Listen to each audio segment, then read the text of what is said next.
നമസ്കാരം. ഞാൻ doctor Binu bright, പട്ടം S hospital emergency department ഹെഡായിട്ട് പ്രവർത്തിച്ചു വരുന്നു. ഇന്ന് നിങ്ങൾ സംസാരിക്കാൻ പോകുന്ന വിഷയം സ്ട്രോക്ക് അഥവാ മസ്തിഷ്കാഘാതം എന്ന അസുഖത്തെ പറ്റിയാണ്. ലോകമെമ്പാടും എടുക്കുകയാണെങ്കിൽ ഹൃദയ സംബന്ധമായ അസുഖങ്ങൾ കഴിഞ്ഞാൽ ലോകത്ത് ഏറ്റവും കൂടുതൽ മരണങ്ങളും പെർമനൻ്റ് ആയിട്ടുള്ള വൈകല്യങ്ങളും റെക്കോർഡ് ചെയ്യപ്പെടുന്ന ഒരു അസുഖമാണ് സ്ട്രോക്ക്. അപ്പോൾ ഇതിൽ ഏറ്റവും പ്രധാനമായി നമ്മൾ മനസ്സിലാക്കേണ്ടത് വളരെ കുറച്ച് സമയത്തിനുള്ളിൽ ചികിത്സ ചെയ്യുകയാണെങ്കിൽ വളരെ നല്ലൊരു റിക്കവറിയും ആ ഒരു സമയം കഴിഞ്ഞു പോയാൽ പെർമനൻ്റ് ലൈഫ് ലോങ് ഒരു വൈകല്യം നൽകാൻ സാധ്യതയുള്ളൊരു അസുഖമാണ് സ്ട്രോക്ക്. അപ്പം ഇതെങ്ങനെ ഉണ്ടാകുന്നു, ഇതിൻ്റെ ലക്ഷണങ്ങൾ എന്തൊക്കെയാണ്, ഇതെങ്ങനെ ചികിത്സിക്കാമെന്ന് മനസ്സിലാക്കാൻ പറ്റുകയാണെങ്കിൽ ചുറ്റുമുള്ള ആൾക്കാർക്ക് എത്രയും പെട്ടെന്ന് തന്നെ ഈ വ്യക്തിയെ ഹോസ്പിറ്റലിൽ എത്തിക്കാനുള്ള ഒരു എമർജൻസി മനസ്സിലാവുകയും ആ വ്യക്തിക്ക് എത്രയും പെട്ടെന്ന് ചികിത്സ നൽകാൻ സാധിക്കുകയും ചെയ്യും. ഇപ്പോൾ സ്ട്രോക്ക് എന്ന് പറയുന്നത് പെട്ടെന്ന് ബ്രെയിനിലെ രക്തക്കുഴലിലേക്ക് ഉണ്ടാകുന്ന അല്ലെങ്കിൽ ബ്രെയിനിലേക്കുള്ള രക്തയോട്ടം നിൽക്കുന്ന ഒരു അവസ്ഥയാണ് സ്ട്രോക്ക് എന്ന് പറയുക. അത് ഒന്നുകിൽ രക്തയോട്ടം ബ്ലഡ് വെസൽസ് പൊട്ടിയിട്ട് ബ്ലീഡ് ചെയ്യുന്നതാവാം, അല്ലെങ്കിൽ 85-90% വരെയും പെട്ടെന്നൊരു രക്തക്കുഴൽ ബ്ലോക്ക് ആവുന്നതും ആവാനുള്ള സാധ്യതയുണ്ട്. അപ്പോൾ ഇങ്ങനെ ഉണ്ടാകുന്ന ഒരു വ്യക്തിക്ക് പെട്ടെന്നുണ്ടാകുന്ന ലക്ഷണങ്ങൾ എന്ന് വെച്ചാൽ പെട്ടെന്ന് ഒരു വശം തളർന്നു പോവുക, അല്ലെങ്കിൽ കാഴ്ചയിൽ മങ്ങലുണ്ടാവുക, നടക്കുമ്പോൾ ഒരു ബാലൻസ് കുറവുണ്ടാവുക, അല്ലെങ്കിൽ സംസാരിക്കാൻ പറ്റാതെ വരിക, അല്ലെങ്കിൽ സംസാരിക്കുന്നത് നമുക്ക് മനസ്സിലാക്കാൻ പറ്റാതെ വരിക, അതും അല്ലെങ്കിൽ പെട്ടെന്ന് ആൾക്ക് ഓർമ്മക്കുറവ് വരിക.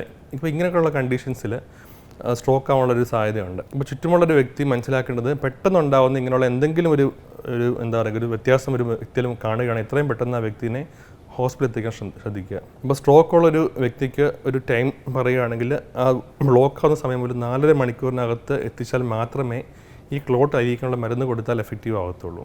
എന്നാൽ ആ വ്യക്തിയുടെ ക്ലോട്ട് കുറച്ച് വലുതാണെങ്കിൽ മേ ബി നമുക്കൊരു 6 മണിക്കൂർ മുതൽ 27 മണിക്കൂർ വരെ മാക്സിമം പുഷ് ചെയ്യാവുന്ന ഒരു പ്രത്യേകതരം ചികിത്സാക്രമങ്ങളുമുണ്ട്. എന്നാൽ എത്രത്തോളം സമയം മുമ്പോട്ട് പോകുമോ അത്രത്തോളം ആ ബ്രെയിനിൽ ഡാമേജ് പെർമനൻ്റ് ആയി സംഭവിച്ചുകൊണ്ടിരിക്കുന്നു. 6 മിനിറ്റ് കഴിയും തോറും ബ്രെയിനിൻ്റെ ഓരോ ഭാഗമായിട്ട് ബ്ലഡ് സപ്ലൈ കുറയുന്ന ഏരിയാസ് ഡെത്തായിക്കൊണ്ടിരിക്കും. അപ്പോൾ സ്ട്രോക്കിൻ്റെ ലക്ഷണങ്ങൾ മനസ്സിലാക്കുന്ന നിമിഷം തന്നെ എത്രയും പെട്ടെന്ന് ആ വ്യക്തിനെ ഹോസ്പിറ്റലിൽ എത്തിക്കാനായിട്ട് നമ്മൾ മുൻകൈ എടുക്കേണ്ടതാണ്. ആ സമയത്ത് ആ വ്യക്തിക്ക് വെള്ളം കൊടുക്കുകയോ മരുന്നുകൾ കൊടുക്കാൻ ശ്രമിക്കുകയോ അല്ലെങ്കിൽ ആഹാരം കൊടുക്കുകയോ ശ്രമിക്കുകയോ ചെയ്യുന്നത് നല്ലൊരു ബുദ്ധിയായിരിക്കില്ല. കാരണം ഈ വ്യക്തിക്ക് ചിലപ്പം അത് ഇറക്കാനുള്ള ശേഷി പോലും ആ സമയത്ത് ഉണ്ടാവുകയില്ല. സോ ഈ വ്യക്തിനെ എത്രയും പെട്ടെന്ന് ഹോസ്പിറ്റലിൽ എത്തിക്കുക. അതിനുശേഷം ഡോക്ടർ തീരുമാനിക്കും ആ വ്യക്തിക്ക് ഇമേജിങ്, അതായത് CTO അല്ലെങ്കിൽ MRI എടുക്കണമെന്ന് തീരുമാനിക്കും. എത്രയും പെട്ടെന്ന് ആ വ്യക്തിനെ ഇമേജിങ്ങിൽ കൊണ്ടുപോകുന്നു. അതിൽ ഒന്നുകിൽ ബ്ലീഡിങ്ങോ അല്ലെങ്കിൽ ക്ലോട്ടോ ആണെന്ന് മനസ്സിലാക്കിയതിന് ശേഷം അത് ബന്ധപ്പെട്ട ട്രീറ്റ്മെൻറ്റ് സ്റ്റാർട്ട് ചെയ്യുന്നു. അപ്പോൾ സ്ട്രോക്കിൻ്റെ ലക്ഷണങ്ങൾ നമുക്ക് ബി ഫാസ്റ്റ് എന്ന് പറയുന്ന അബ്രിവേഷൻ നമുക്ക് ഓർത്തിരിക്കാം. ബി എന്നാൽ ബാലൻസ്, അത് പെട്ടെന്നുണ്ടാകുന്ന ഒരു ബാലൻസ് കുറവ്. ഇ എന്ന് വെച്ചാൽ ഐസ്, പെട്ടെന്നുണ്ടാകുന്ന ഒരു കാഴ്ചയിലുള്ള മങ്ങലോ അല്ലെങ്കിൽ രണ്ടായിട്ട് കാണുക, അങ്ങനെയുള്ള കാര്യങ്ങൾ. എഫ് എന്ന് വെച്ചാൽ ഫേസ് ഡ്രൂപ്പ്, അതായത് പെട്ടെന്ന് ഒരു സൈഡിലോട്ട് കോണിപ്പോവുക, അല്ലെങ്കിൽ നമ്മൾ ആഹാരം കഴിക്കുമ്പോഴത്തേക്കും വായ നൊലിച്ച് വീഴുക, അങ്ങനെയുള്ള കാര്യങ്ങൾ. എ ഈസ് ആം ഡ്രിഫ്റ്റ്, അതായത് പെട്ടെന്ന് നമ്മൾ 2 കൈയും പൊക്കാൻ ശ്രമിക്കുകയാണെങ്കിൽ ഒരു കൈ താഴെ പോവുക, അല്ലെങ്കിൽ കാല് പൊക്കാൻ പറ്റാതെ വരിക.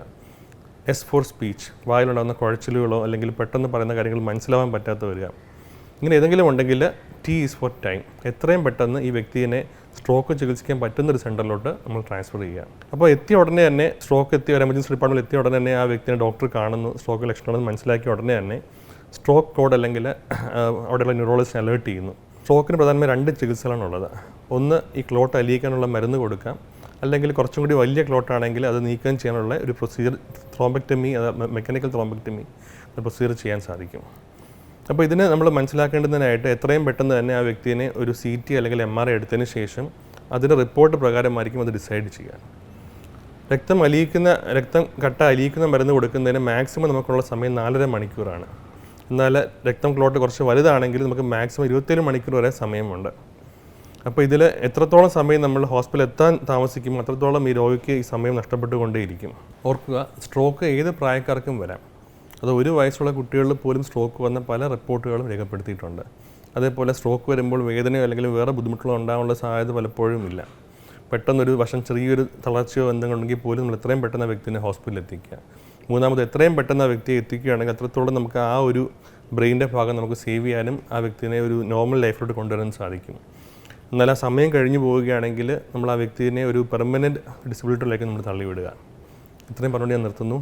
നന്ദി.